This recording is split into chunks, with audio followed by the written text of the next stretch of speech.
नमस्कार साथियों, मैं हूं आपका होस्ट कुलदीप सिंह पुनिया और मैं लेकर चलता हूं आपको राजनीति की दुनिया, पुरानी राजनीति की बात करो साथियों। एक आज की राजनीति है और एक पुराने समय की राजनीति है। दोनों राजनीतियों में क्या अंतर है? पहले किस प्रकार के नेता होते थे, उनका क्या एजेंडा होता था, क्या उद्देश्य होता था और किस प्रकार के उनके सिद्धांत होते थे। और एक आज की राजनीति है, बहुत सारे भाई गाली देकर आगे बढ़ना चाहते हैं, दूसरे समाज को नीचा दिखाकर आगे बढ़ना चाहते हैं। बहुत जल्दबाजी मची हुई है, जल्दी से एमएलए बन जाएं, जल्दी से मंत्री बन जाएं और जल्दी से मुख्यमंत्री बन जाएं, इस बात के सपने ले रहे हैं। आखिर आज के राजनेताओं में पुराने राजनेताओं में क्या अंतर है, आज वो सारी चर्चा करेंगे। और भारत के अंदर ऐसे राजनेता हुए हैं जिनको ताऊ कहा गया है, और ताऊ शब्द अपने आप में बहुत बड़ा शब्द है, बहुत इज्जत है इस शब्द की, बहुत महिमा है, बहुत ऊंचा शब्द है, बहुत बड़ा शब्द है। आखिर चौधरी देवीलाल को ताऊ क्यों कहा गया? आखिर चौधरी देवीलाल ताऊ कैसे बने? और वो ताऊ एक बिरादरी के नहीं थे, वो 36 बिरादरी के ताऊ थे, वो सबके ताऊ थे। ऐसी क्या खास बात थी, ऐसी क्या उनकी राजनीति थी, क्या सोच लेकर वो आगे बढ़ रहे थे? इन सारी बातों पर प्रकाश डालेंगे। हमारे साथ जुड़े हुए हैं बहुत बड़े सामाजिक चेहरे, कल खाप के प्रधान राज्यपाल कलकर जी। प्रधान जी राम राम। राम राम भाई, सारे साथिया में राम राम। प्रधान जी, जो एक तो आज की राजनीति है, गाली गलौन मची हुई है, गंद पे गंद हो रहा है, वो उसको गाली दे रहा है, वो उसको गाली दे रहा है, वो उसको नीचा दिखा रहा है, वो उसका नीचा दिखा रहा है। और कई भाई तो आजकल छुट गई है सोशल मीडिया के चेहरे, कल तक तो वो थे कुछ नहीं और आज वो बोल कर हैं बड़े बड़े परिवारों का ताऊ की मैं नहीं समझते। वो क्या कहना चाहोगे? देखो, जो वो राजनीति हुआ करती, मैंने सन 77 में पहली वोट डाली थी। अच्छा। जनता पार्टी बनी थी, चौधरी देवीलाल का नाम सुना था जब हमने, लेकिन फिर हम उनका संपर्क में आ गए थे, उनको नजदीक से देखा, उनके साथ हमने काम किया। वो एक ऐसे राजनेता हुए हैं जो हमारा देश में कुछ ही हुए हैं, जिन्होंने स्पेशल उपाधि मिली है। सुभाष चंद्र बोस को नेताजी की, भगत सिंह को शहीद आजम की, छोटू राम को सर की, रबर आजम की भी, रबर आजम की, बाबा भीमराव अम्बेडकर को बाबा साहब की, और चौधरी देवीलाल को मिली थी ताऊ की उपाधि, और गांधी जी को महात्मा की। हाँ, महात्मा की। ताऊ का मतलब बाप से भी बड़ा दर्जाव है, बिल्कुल। दादा से भी बड़ा हुआ है, दादा बाप से भी छोटी उम्र का हो जाएगा, अपने से भी छोटी उम्र का हो जाएगा, ठीक बात है। लेकिन जो ताऊ हो ना, वो बाप से ज्यादा उम्र का हुआ है। इसलिए उस टाइम हमारा हरियाणा ने पहले इसको ताऊ माना था, क्योंकि इमरजेंसी का दौर था, दुनिया परेशान हो रही थी, और उन्होंने ये कहा था अरे भाई कोई ऐसा ताऊ भी आओगा जो हमने इस इमरजेंसी से पंडा छुटा के, अरे भाई हमने आजाद भारत देखा, आज तक हमने आजादी नहीं देखी है। तो उस टाइम चौधरी देवीलाल जी आए थे और मुख्यमंत्री बने थे, लेकिन उनकी सरकार बीच में गिरा दी थी इंदिरा गांधी ने। ठीक बात है। वो दोबारा फिर आए तो भजन लाल था एतवार में शपथ दिवा कर फिर भी वो रख दिए थे, लेकिन उनमें हिम्मत नहीं आ रही थी, वो समाज के बीच में रहा करते। और वो एक बार सन 85 में नया युद्ध चला रहे थे, पैदल चल रहे थे, रास्ते में एक रात का ठहराव हमारा गांव में भी हुआ था। अच्छा। जत्था रोका था, चौधरी साहब रोके थे रोहतक रेस्ट हाउस में। तो जिस टाइम वो जत्था में पैदल चल रहे थे ना, आगे एक बुढ़ा खड़ा रोन लाग रहा है और छोरी खड़ी बराबर में। तो चौधरी देवीलाल बोले रुकियो भाई, बोले भाई की के बात क्यों रो है? वो बोले तू कौन है भाई? बोले मैं देवीलाल सुनया है। तो बुद्धे का अर्थ देवीलाल, बोले हाँ देवीलाल सुनया है भाई, बोले वो हूं मैं। बोले अब रोम के हूँ बहु छोरिया ने भाई 14 ले ली करिया छोरी आ रही थी आज मेरा तो 10 रुपये को मैं छोरी दे दूं तो वो नहीं बोला बात छोड़ो भाई मेरी सरकार आ गई ना तो मैं हर एक बुढ़े की पेंशन बनाऊंगा 36 बिरादरी की कोई बुढ़ा किसी एक बिरादरी में 36 बिरादरी की कोई बुढ़ा ये नहीं इसलिए नेता 36 बिरादरी के नेता कहने 36 बिरादरी के लिए काम कर आजकल बिरादरी जातिवाद हाँ प्रधान जी तो उसमें ये कही थी अब मेरी सरकार आ गई ना कोई भी बुढ़ा माँ बाप अपनी बेटी को अपने धी दमाई को जो देती के पैसे देने के लिए अपने बाप का गए और मजबूर नहीं होगा मैं उनकी पेंशन करूंगा उस टाइम 100 की कीमत आज की 10,000 थी भाई ठीक बात जो ने पेंशन करी थी महंगाई की तो मील का पत्थर काम हो रहा था यो इसने कोई भी माई का लाल छेड़ नहीं सकता उसने वादे करे थे पक्के खाड़ा का रेडियो का साइकिल का चुंगी टैक्सा का मतलब उसने जितने वादे करे थे सारे के सारे पूरे करे और यह कह दी थी कोई भी आदमी मेरे पास आकर ने शिकायत कर दी ना कि मैं आदमी रिश्वत मांगा है काम करने के लिए तो वो अपने नौकरी बना समझियो उस टाइम हमें ये पता लग गया था अट भाई हमारे हमें आजादी मिली है पुलिस वालों को निकर पहरा करते भाई बिल्कुल चौधरी देवीलाल ने उनको पेंट लाउड करी थी लाल टोपी हुआ करती अंग्रेजा का ट्रेन की बहुत मजा करते हल्की खाकी टोपी कर दी थी और एक और सबसे बढ़िया काम पुलिस वाले के लिए क्या किया था बहुत से बेचारे सिपाही पेंशन आ जाया करते उनने कानून बनाया था 15 साल के बाद में हवलदार और 25 साल के बाद में SI थानेदार बन के आया करते पुलिस वाला का जिक्र था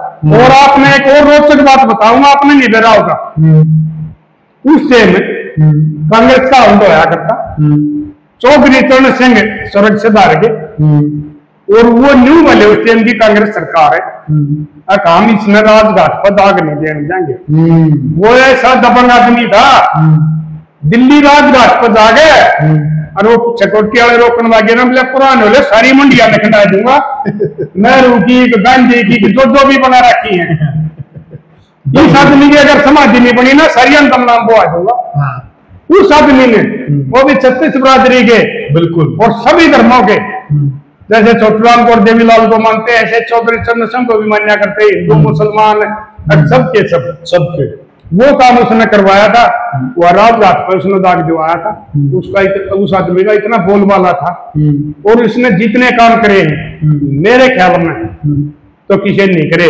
लेकिन न्यू का अगर भाई औलाद चढ़ा दे औलाद गिरा दे उसके बाद में फिर दौर बदली हुआ है चौधरी देवीलाल ने रिकॉर्ड बनाया सन 87 में 90 में 85 MLA आए बहुत रिकॉर्ड की बात इंडिया का रिकॉर्ड बनाया था लेकिन वह सरकार बीच में गरीब कॉर्नर शासन लागू होया उसका कारण मैं आपने बताऊं तो जवान बालक से चौधरी ओम प्रकाश चौटाला चौधरी रणजीत चौटाला दोनों के दोनों एक न्यून खच्चर और वो बेचारा मजबूर हो गया वो का मन्ना मुख्यमंत्री बना चौधरी देवीलाल सेंट्रल में चले गए प्रधानमंत्री बनाओ तो उसने चंद्रशेखर ने यह कही थी कि माँ के नीचे प्रधानमंत्री बनूंगा और आपकी प्रधानमंत्री मैं चलाऊंगा मैं पढ़ा लिखा हूँ बिल्कुल लेकिन वो जो बोले भाई मैंने वादा कर रखा जनता था VP सिंह प्रधानमंत्री बनाना है बिल्कुल तो इसलिए मैं VP सिंह न बनाऊंगा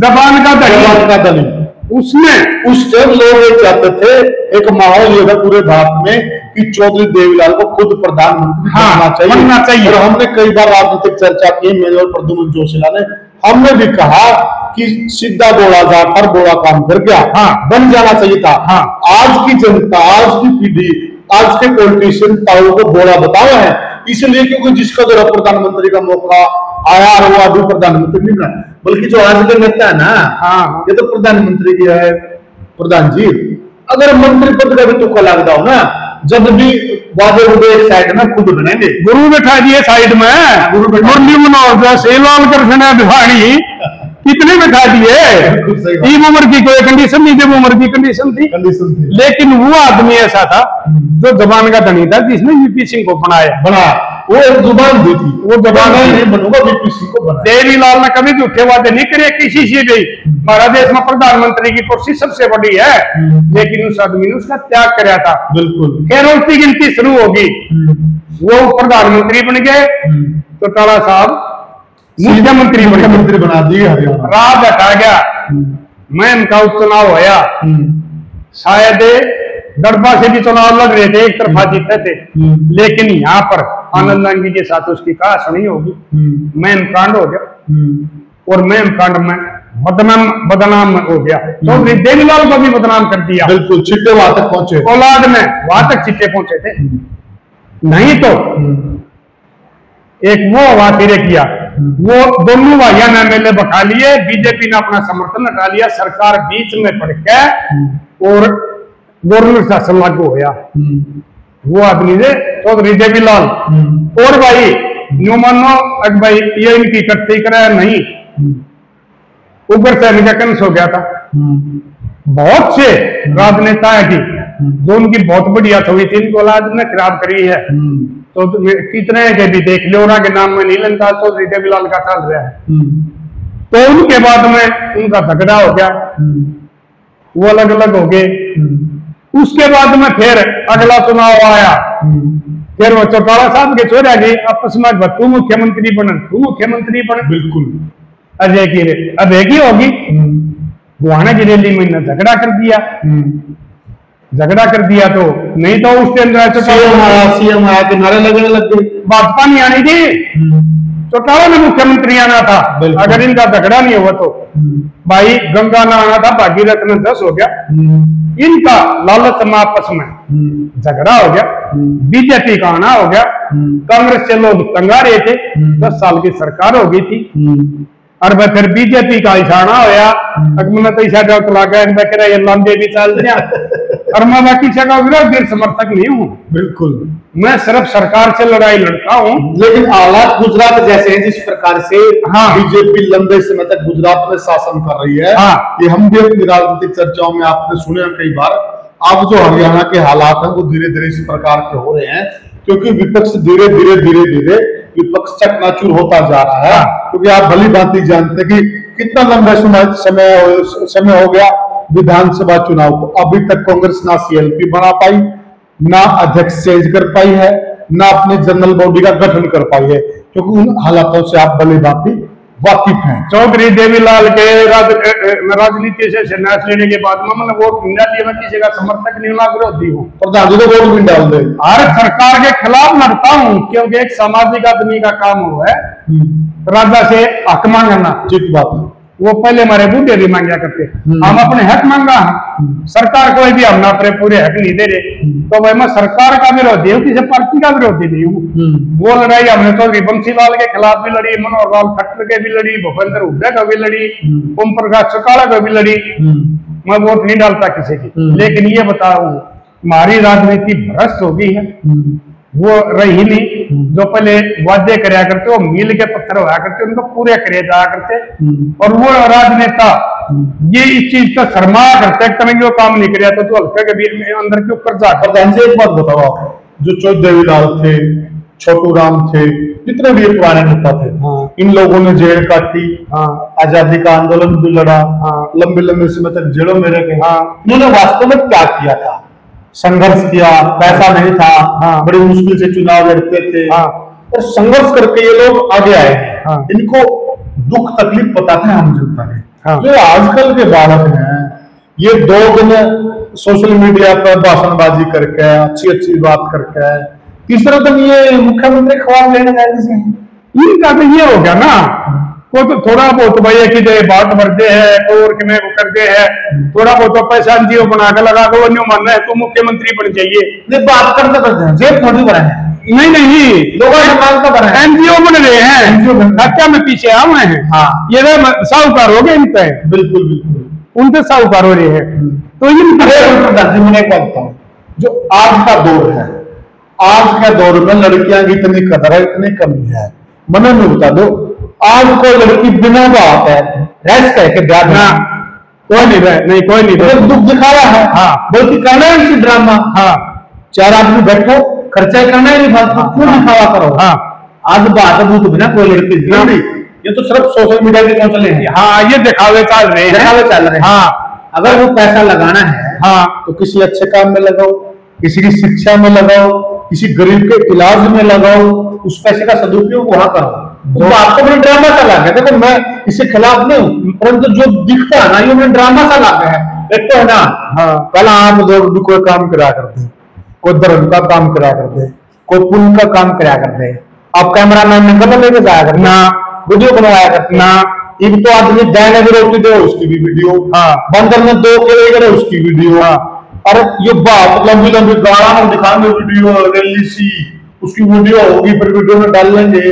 तो मैंने नहीं बताओ यो राजनीति है, ये धर्म का काम है, ये धर्म नहीं है। पहले गुप्त दान होया करते, स्कूल बन गया, बहुत आदमी गुप्त दान दिया करते, धर्मशाला में छोरी का ब्याह में कन्यादान लेकर आया करते, गुप्त दान होया करते, और बात का भी उसका कर दिया करते। अगर किसी के माँ का था भाई नहीं होया करता ना तो उसके हकीकी जाया करते। आजकल भाई ये खाली वो फेसबुकिया, हाँ फेसबुकिया नेता, हाँ ये फेसबुकिया नेता है ना, ये सिर्फ न्यू है। अगर तुम इलेक्शन लड़ियो और चुनाव जीतियो और भाई फिर तुम मंत्री नहीं घाट तक डिप्टी सीएम बनियो, हाँ तो यो चल रहे हैं मेरे साथ।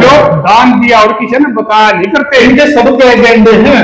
कोई भाई कह रहा था मैं बच्चन नौकरी लुआऊं, कोई का मैं न्यू करूं हूं, कोई विदेश की बात कर रहा है, कोई बात की बात कर रहा है, कोई क्या की बात कर रहा है, इन सबके एजेंडे हैं। और ये बात नोट लिख लो कॉपी में, कुछ टाइम बाद ये सभी लोग आपको चुनाव लड़ते नजर आएंगे। कुछ भाई लोग लड़ भी लिए प्रधान जी, तो ये सबके राजनीतिक एजेंडा है। प्रधान जी वैसे तो आप राजनीति की बात नहीं करते, ना किसी पार्टी का पक्ष लेते, लेकिन एक जनरल सवाल है, अगर बात चल पड़ी तो जिस प्रकार से फिलहाल देवीलाल परिवार में जूत बाज रहा है, पाऊ की आत्मा के ऊपर बैठी बैठी काल हो रही होगी, तो क्या ये जूत बाजना ठीक है, या इनमें कोई आप जैसा 20 का आदमी बैठा के कोई खा पा के 10-20 लोग आके, चलो राजनीति अलग चीज है, मुख्यमंत्री बनना अलग चीज है, राज आना अलग चीज है। सब तो पहला तो परिवार इकट्ठा होना चाहिए। यदि लोग इनका नहीं देखा, इनका तो जूत बज गया है, समाज इन तक कैसे सीखा जाए प्रधान जी? देखो हमारा तो सामाजिक आदमी का ये मतलब आग्रह, वीर मर्द का झगड़ा हो उनका सुलझेड़ा करवाओ, 2 भैया का झगड़ा हो उनका सुलझेड़ा करवाओ, 2 कन्या का गम्मा का हो, हमारा का मतलब ये हो उनका बीच में जाकर और उनका समझौता करवा कर उनका घटना बसवा दो, घर बसवा दो। लेकिन राजनीति वाला का जो ना वो परिवार नहीं हुआ करता, उनका घर नहीं हुआ करता, उनमें खाली सत्ता दिखा कर रहे हैं और पैसा दिखा कर रहे हैं। इसलिए ये किसी के भी वो देख लो, बंसीलाल का परिवार ने खंडा देख लो, बचनलाल का देख लो, देवीलाल का देख लो, उधर एक छोरा है ना तो इसमें देख लो, बाकी इसके भाई से ये बाकी सारा का सारा जो ये लालच में बातें हैं। अब तू भी इसके बाद वो मुख्यमंत्री बनिए, फिर तू प्रधानमंत्री बनिए, तू एमएलए बनिए। नहीं तो एक बात बताओ, जब एक राजा बन गया, सारे के सारे राजकुमार के ऊपर बनेंगे? कौन बने? राजा तो एक को ना, इबाज का लड़का क्या हो रहा है, एक बार बन जाओ, छोरा की न्यारी चौधर घूम गया, पोत्या की न्यारी घूम गया, जमाइया की न्यारी घूम गया है, बन गया की न्यारी घूम गया है। एक आधा दिन कहते हम उसका फलाना का बनैया हूँ, उसका जमाई हूँ, तो ये नहीं होया करता है। इसका राजनीति का तो ये हिसाब होया करे है भाई, जब एक आदमी हमारा राजनीति में जा रहा है तो उसका परिवार वाला न किसी के साथ बकवास नहीं करनी चाहिए, न उसकी कोई समाज में धौंस दिखानी चाहिए, नहीं तो यह जनता है या जल्दी ये लिया दिया करे हैं। और कितना का आया है देख लो इस चुनाव में, ये समाज सेवी का क्या होया, ठीक बात, उनका पूछा पाठ रखा, उनकी गिनती कर दी कि तुमने कितने समाज के काम करे थे। बिल्कुल, तो मेरे लाडले निस्वार्थ करो, टाटा बटला आ रहे हैं, गुप्त दान दे हालता है, हमने कदे वो नहीं बुला के देखे, कदे वीडियो नहीं देखते, और करोड़ों में देते हैं वो, करोड़ों में। ये भाई 10-5 हजार के सूट ये बक्से ले जाकर उसकी वीडियो बनावा है। अरे एक और प्रधान जी, ये जो फेसबुक के नेता है, कुछ समय तक तो ये नहीं कंधे गरीबा शुरू में, फिर ये महंगी गाड़ी पाए हैं, अच्छे इनके वो दिक्कत की वीडियो बनाए हैं, तो यह बात बतानी चाहिए तो आया करते हैं। सर्कल बताओ 20-20 गाड़ियां का होता है, 20-20 गाड़ियां का सर्कल तो बताओ 20 गाड़ियां तेल के अलावा, हाँ 20-20 गाड़ियां काफी लाइन का, हाँ काफी लावा। देखो ये बाहर का किसान आंदोलन में थे, मेरे पास आया था एक छोरा, वो जो है उसका था जिला गुरदासपुर का, फैक्ट्री लगा रहा वो मेरे को 1 घंटा बैठा था, तो मेरा नंबर भी लेके था, फोन नंबर उसने बात भी करी। तो एक दिन मेरी वीडियो बना रखी थी गाड़ी की, उस लड़के का फोन आया था, प्रधान जी आप ऐसे करो, मैं चेक भिजवाता हूँ, खाता नंबर भेज दो, आप बढ़िया गाड़ी ले लो, आप समाज के लिए लाग रहे हो, अपना घर के लिए नहीं कर रहे हो। और मेरे को बेरा है कहा पे एक सीधा परिवार से, मध्यम परिवार भी नहीं, गरीब परिवार मान लो, लेकिन मैं उसने ना हट गया था। मैं कहा भाई नहीं, मैं अपनी कमाई की अपनी जी पुरानी ले रहा हूँ 2-4-5 लाख की, मैं इससे तो काम चला लूंगा। अगर मैं एनजीओ खोलना चाहूँ तो मेरे भी आजकल इतने फॉलोअर, इतने जानकार हो रहे हैं, अगर मैं अपना अकाउंट नंबर दूं ना तो मेरे पास भी ये पैसा आ जाए और मेरे साथ भी काफिला चलेगा। लेकिन नहीं, इन छोरिया का नाम पर भाता का नाम पर मैं ये काम नहीं करूंगा। बिल्कुल, मैं तो जहां जाता हूँ ना, कदे किसी के कोई दूर जाता हूँ अपनी गाड़ी में बिठा ले जाओ, नहीं तो मैं अपनी गुआंढ में बाइक को जा करूँ, दूर अपनी गाड़ी में जा। बिल्कुल प्रधान जी, मैंने एक रियलिटी टेस्ट करा, मैंने एक वीडियो भेजी, गरीब परिवार था, बीमार बच्चे, और जिन 2-4 भाई है ना, ये न्यू कर जाए, मैंने वीडियो भेजी उनका दो है, और फोन भी करा, मैं देखने कहते भाई कितने गरीब की मदद करा है। एक आदमी को नया प्रधान जी आके को नहीं आऊंगा, एक आदमी बिना वीडियो वाला इन पर 10 रुपये जुआ के दिखा दो, वो नहीं बनता। ये काम का ये फेसबुक या ये वो के बदलनी हो रहे हैं, नहीं तो पहले भी कराया करते, सारे भी लाया करते, पता नहीं लग क्या करता। छोरी का ब्याह था, गांव में पता नहीं लगता कि भाई इस तरह किसने रुपये दिए हैं। बिल्कुल सही, चुपचाप, क्योंकि अगला की भी इज्जत है। प्रधान जी एक बात बताऊं, हमारा तो शुरू मदद का सिस्टम चल रहा है, अपने बहुत को नहीं आगे भाई ब्याह रख देंदा, गरीबी हालाती से आते काम कर चलते, सारे भाई मिल के उसका न्योंदा का लिया कर दे, आप वीडियो बनवाया कर दे ना, कन्या खबर में करवाया करना, उसके बाद लड़की का आपका कन्यादान डाला करना है, उसकी कदे वीडियो बनवाई है ना, कदे अखबार में कटवाई है। तो हमारे तो संस्कृति सौदे बटी करी है, यूं सौदे के चल प्रयास में है। यूं बताओ ये नई चीज कौन सी है? पहला भी आपके दौर में जिनका भाई को बात बजा कर दे, खूब बढ़िया वीडियो बनवाया करते ना, कोई नहीं बनवाया था। ये सब दिखावा है, ये सब एजेंडे हैं, सबके हिडन एजेंडे हैं, सब न राजनीति माना और कुछ नहीं है। तो साथियों, हमने जो चर्चा की है वो आज के जो सामाजिक हालात है, आज के जो राजनीतिक हालात हैं, आज किस प्रकार से आपकी भावनाओं के साथ खेलकर खिलवाड़ हो रहा है और आपकी भावनाओं का राजनीति में इस्तेमाल किया जा रहा है, उन विषयों पर हमने चर्चा की है। आप हमारी चर्चा से कहां तक सहमत हैं हमें कमेंट सेक्शन में बताएं, और वीडियो को हाइप करें, ज्यादा से ज्यादा सब्सक्राइब करें और वीडियो को शेयर करें। फिर मिलेंगे किसी और वीडियो में किसी और मुद्दे पर, तब तक के लिए राम राम, नमस्ते, जय हिंद। चौधरी देवीलाल अमर रहे, शहीद भगत सिंह अमर रहे, अमर रहे। जय हरियाणा, जय हरियाणा, जय हिंद। ई बेग भाई मैं काट गया और मेरी वो कर दे।